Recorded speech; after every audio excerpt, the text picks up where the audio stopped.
السلام علیکم ورحمۃ اللہ۔ الحمد للہ وکفی وسلام علی عبادہ الذین اصطفی، اما بعد۔ اعوذ باللہ من الشیطان الرجیم، بسم اللہ الرحمن الرحیم۔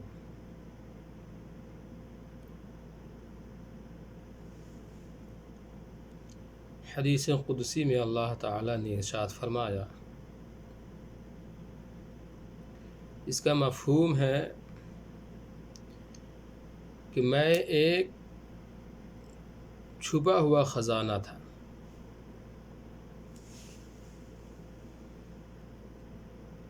میں نے چاہا کہ میں پہچانا جاؤں،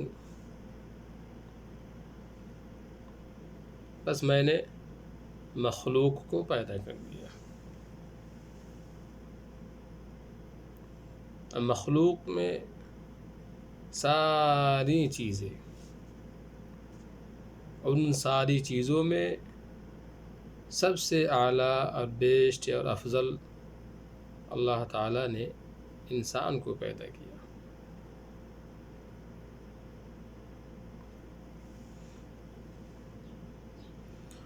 اور پھر ہمارے حیات زندگی کے لیے لائف سپورٹ سسٹم بنایا، جسے ہم آج دنیا کہتے ہیں، اور اس زمین کو بنا کے ہمیں اس زمین میں بھیجا۔ انسان کو اسی زمین پر اللہ نے اتارا، اور اس کی تمام جسمانی ضرورتوں کو اللہ تعالیٰ نے اسی زمین میں چھپا دیا، اسی زمین میں رکھا، اسی زمین سے نکالا۔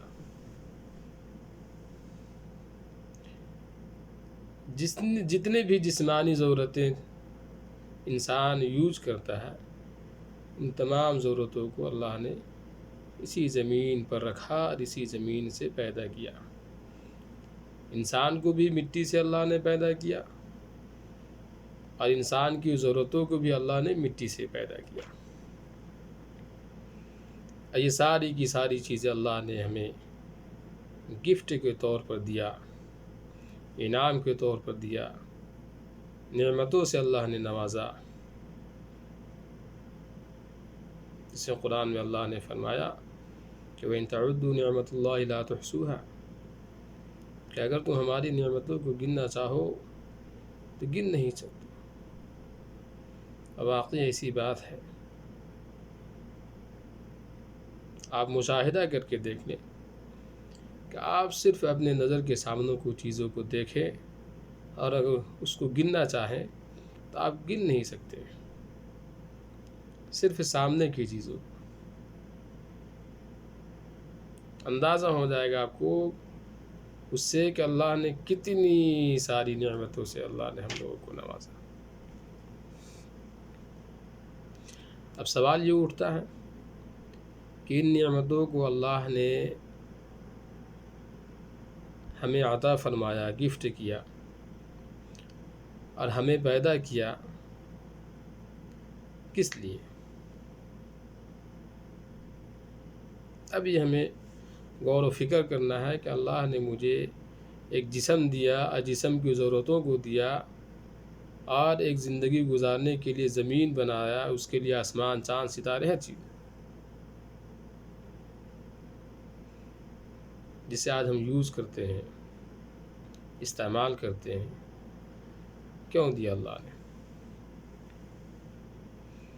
ہمیں یہ سوچنا ہے، اور پھر اسی منشا کے مطابق، اس کے حکم کے مطابق، منعم کے حکم کے مطابق اپنی زندگی کو گزارنا ہے۔ لیکن آج ایسا ہو نہیں رہا۔ آج انسان اپنی ضرورتوں کو اور اپنے بال بچوں کو فیوچر پلان کے لیے، اس سے مستقبل بنانے کے لیے ساری زندگی لگا دیتا ہے، پوری لائف اسی میں اس سے گزر جاتی ہے۔